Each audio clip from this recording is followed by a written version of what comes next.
오늘 읽으신 본문 에스더 4장 1절에서 17절 말씀을 통해서 우리에게 주시는 말씀 우리 성령으로 적용하며 기도 제목 삼고 나가시기를 주님의 이름으로 축복합니다. 오늘 본문 말씀을 간단히 살펴보면은요, 왕의 신하 이 하만의 음모를 통해서 유다인을 다 멸하려고 하는 왕의 조서가 내려졌습니다. 이 소식을 들은 모르드게와 유다인들이 베옷을 입고 성중에 나가서 대성 통곡하면서 부르짖게 되지요.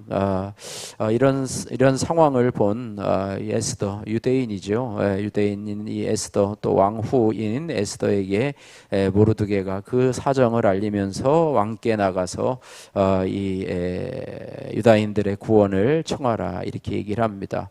이에 에스더는 죽기를 각오하고 왕께 나가 부탁하겠다고 화답하는 내용입니다. 그래서 죽으면 죽으리라, 우리가 유명한 말이죠. 죽으면 죽으리라라는 그런 내용이 오늘 본문에 게재되어 있습니다. 1절에서 5절 말씀 보면은 모르드게의 대성 통곡에 대해서 말씀하고 있는데요. 유다인의 정체성을 당당하게 지켜서 하만을 대적한 모르드게에게 결국 옷을 찢고 대성 통곡할 만한 사건이 찾아오게 됩니다. 결국 자신 때문에 온 나라에 흩어진 동족이 모두 죽게 된 것이지요. 그래서 하만에게 절하지 않고 하만에게 공손하게 대하지 않고 했던 유대인 모르드게로 인해서 하만이 결국에는 이 모르드게뿐 아니라 유다인들을 다 멸하려고 하는 그런 음모를 꾸미게 되는데, 자신 때문에 이렇게 된 것에 대해서 너무나 안타까이 여긴 이런 모르드게가 옷을 찢고 대성 통곡하는 그런 모습을 보게 됩니다. 1절 말씀 같이 한번 읽겠습니다. 모르드게가 이 모든 일을 알고 자기의 옷을 찢고 굵은 베옷을 입고 죄를 뒤집어 쓰고 성중에 나가서 대성 통곡하며. 그리고 3절 말씀도 한번 같이 읽겠습니다. 왕의 명령과 조서가 각 지방에 이름에 유다인이 크게 애통하여 금식하며 울며 부르짖고 굵은 베옷을 입고 죄에 누운 자가 무수하더라. 동족을 멸망에 몰아넣는 이런 상황들을 당하자 수치와 또 슬픔을 감출 수 없었고, 또 이로 인해서 이 소식을 알게 된 유다인들 또한 이 부분에 대해서 대성통곡하며 하나님 앞에 기도할 수밖에 없었다고 하는 것이죠. 그래서 갑작스럽게 당한 이런 상황들을 바라보면서 우리가 어떻게 이 부분에 대해서 우리가 적용을 해야 되는가 생각을 해보면, 사람이 어차피 잘 나가면 자신의 연약함을 바라보지 못하고 또 자기가 잘난 것처럼 생각하고 오히려 자신의 의의를 드러내며 살아가지만, 그러나 오늘과 같은 이러한 죽음의 위기에 몰리게 되고 인생의 바닥까지 떨어지는 사건을 겪을 때야만이 비로소 하나님 앞에 나올 수 있다라고 하는 사실을 우리가 기억해야 됩니다. 그것은 모르드게와 그의 백성들뿐만 아니라 저와 여러분들도 마찬가지. 우리가 몸이 많이 아플 때 우리가 겸손해지고 우리 삶에 내 뜻대로 되지 않는 그런 급작스러운 상황이 발생할 때 우리는 하나님 앞에 겸손하게 되고 또 하나님 앞에 나와서 기도할 수 있게 된다라고 하는 것입니다. 물론 고난이 올 때 더 뒤로 물러가서 삶을 비관하는 사람도 없지 않아 있지만은 성도라고 하면은 우리에게 다가온 고난이 오히려 저주가 아닌 축복의 사건으로 우리가 받아들이면서 그것이 구속사 쪽으로 나를 생각하면서 하나님이 이 고난을 통해서 나를 하나님을 더 가까이 하게 하고 또 하나님을 가까이 하게 함으로 복을 주시려고 하는 하나님의 선물임을 우리가 기억해야 할 것입니다. 적용의 말씀입니다. 나에게 옷을 찢을 수밖에 없는 멸망의 사건은 무엇이었습니까? 삶이 무너져 인생의 바닥에 떨어질 때 깨달은 나의 모습은 어떠했습니까? 이런 부분을 적용해 보시기를 바라고요. 6절에서 14절 말씀에 이 에스더에 대해서 이야기를 합니다. 5년간 왕후의 자리에 있던 이 에스더, 유대인이죠.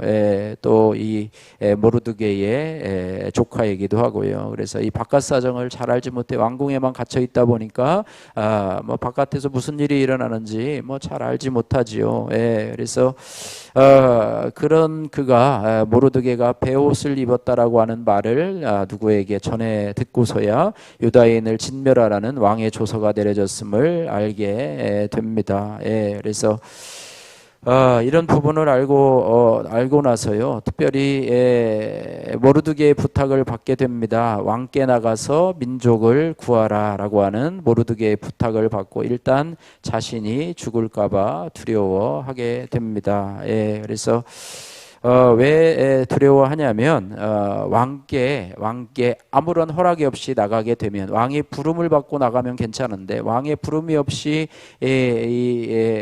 왕후가 왕에게 나갔는데 그가 금 지팡이를 금호를 내밀지 않으면 그는 죽임을 당할 수밖에 없다. 왜 왔느냐 하는 것이죠. 왕에 나가는 것도 상당히 뭐 법도와 절차가 있었던 것으로 보이게 됩니다. 그리고 또 나가지 못할 이유가 하나가 있는데 11절에 보니까 이제 내가 부름을 입어 왕에게 나가지 못한 지가 이미 30일이라 30일 동안 왕이 나를 부르지 않았는데 내가 갑자기 그 일로 인해서 나간다고 해서 나에게 금호를 내밀러 줄 이도 없을 것이다 라고 하는 두려움이 있다고 하는 것입니다. 그래서 이런 어려움들이 있는데요, 그런 것들을 우리가 살펴보면서 우리가 적용해야 될 부분은 무엇인가? 지금 내가 있는 자리, 에스더가 그곳에 유대인으로서 그곳에 왕후로 있는 자리의 의미가 과연 무엇인가? 하나님의 에스더를 왜 그곳에 두었는가? 또 우리를 지금 우리가 있는 처소 가운데 우리를 왜 두었는가? 우리 교회에 왜 두었는가? 우리 직장에 왜 두었는가? 우리 가정에 내가 어떤 역할로 우리를 두었는가? 이런 부분들을 생각해야 할 때 내가 하나님께서 맡겨준 사명의 자리에서 구원의 역사도 일어나고 또 나도 살아나고 공동체도 살아난다라고 하는 사실을 기억하면서 그저 내가 있는 곳이 그저 그냥 먹고 살기 위해서 있는 것이라고 생각하면 거기에 어떤 역사도 일어나지 않습니다. 그러나 하나님이 나를 이곳에 두신 이유가 무엇인지 에스더의 입장에서 나를 한번 생각해 보고 해야 한다고 하는 것입니다. 적용의 말씀이죠. 요즘 내가 왕궁처럼 의지하는 환경은 어디입니까? 내 가족을 넘어 교회 지체들의 구원을 위해서 어떤 사명을 내가 감당하고 있습니까? 한번 적용해 보시길 바라고요. 15절에서 17절 말씀에 에스더의 회답에 대해서 말씀하고 있습니다. 멸망의 사건 앞에서 모르드게는 에스더가 왕후가 된 일이 목적이 아닌 수단임을 알게 됩니다. 그래서 에스더도 이런 말을 듣고 나서 에스더가 모르드게에게 회답을 합니다. 그러면서 15절에 보니까 회답을 하는데 16절에 당신은 가서 수산에 있는 유다인들을 다 모으고 나를 위하여 금식하되, 기도를 부탁하지요.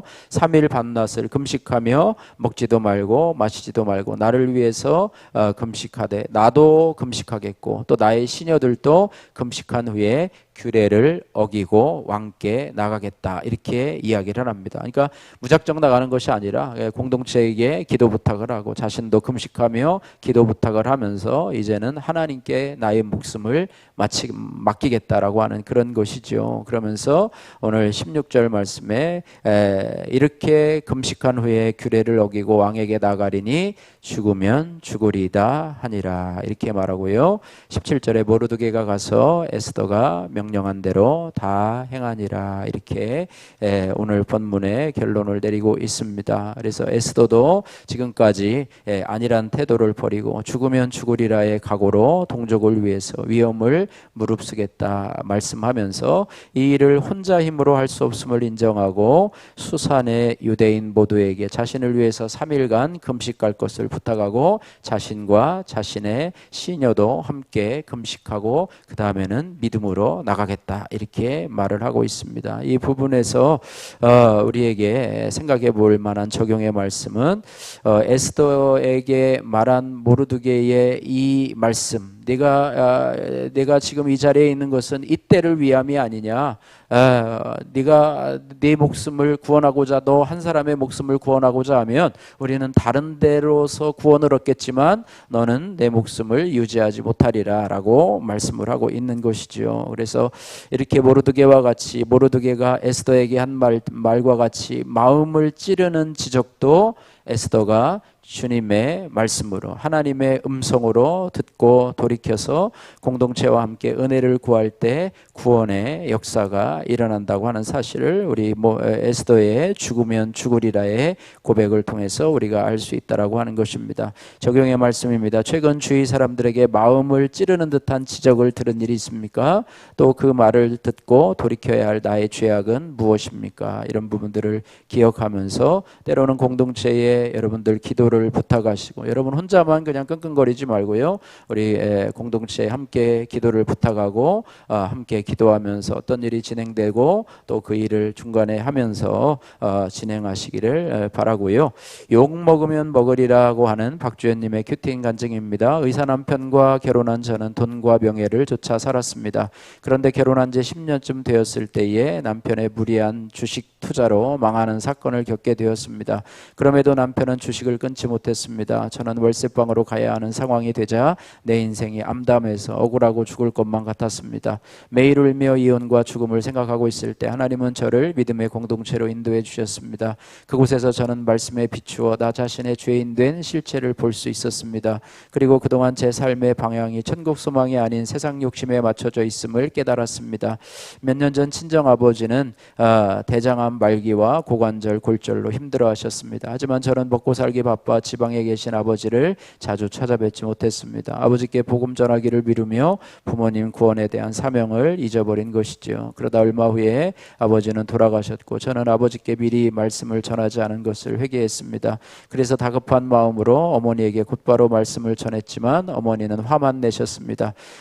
그런데 얼마 전 아버지 기일이 있었던 날입니다. 저는 욕 먹으면 먹으리라는 마음으로 공동체 지체들에게 어머니가 주님을 영접하게 기도해 주세요라고 부탁한 뒤에 어머니를 뵈러 갔습니다. 그러자 어머니는 순항양처럼 저를 따라 영접 기도를 하셨고 자기 죄를 회개하시며 눈물을 흘리셨습니다. 이 모든 것이 하나님의 은혜였습니다. 그날 큐티 말씀 제목이 결국은 승리합니다 였는데 말씀대로 이루어진 것입니다. 하나님이 저에게 욕을 먹더라도 잘 감당하자는 용기를 주시고 공동체 지체들이 저와 함께 기도해 주었기에 어머니가 주님을 영접하신 것이라고 믿습니다. 아직 주님을 모르는 가족과 형제들이 구원받도록 제게 주어진 삶을 잘 살아내며 끝까지 사명 감당하기를 소원합니다. 적용하기 첫 번째, 연로하신 어머니께 이틀에 한 번씩 연락드려 교회 나가 신앙생활 잘 하시도록 권면하겠습니다. 간이식 수술을 받은 남동생에게 매일 SNS로 큐티 노트 영상을 보내겠습니다. 기도하겠습니다. 사랑의 하나님 아버지 감사합니다. 하나님 아버지 에스더의 결단을 바라보면서 또 모르드게의 이런 뼈를 때리는 그런 지적을 바라보면서 하나님 나 혼자만이 아니라 공동체를 살리기 위해서 에스더가 아버지 공동체와 함께 기도하며 결단한 오늘 사건을 바라봅니다. 특별히 아버지 하나님이여 정말로 모르드게의 일로 인해서 유다인이 진멸을 당하게 된 이러한 사건으로 인해서 오히려 하나로 하나님을 더 의지하게 한 이런 사건들을 바라보면서 우리에게도 대성통곡할 수밖에 없는 사건으로 우리를 하나님 앞으로 불러주신 하나님의 은혜에 감사합니다. 에스더와 같이 왕궁과 같은 환경을 우리가 의지하거나 바라지 말게 하시고 공동체의 구원에 관심을 가지고 우리의 구원, 영혼 구원의 사명을 감당하게 하옵소서. 지적받기를 싫어하는 저를 불쌍히 여겨주시고 들어야 할 말을 듣게 하시고 또 죄에서 돌이키는 은혜를 더하여 주옵소서. 예수님 거룩하신 이름으로 기도드립니다. 아멘.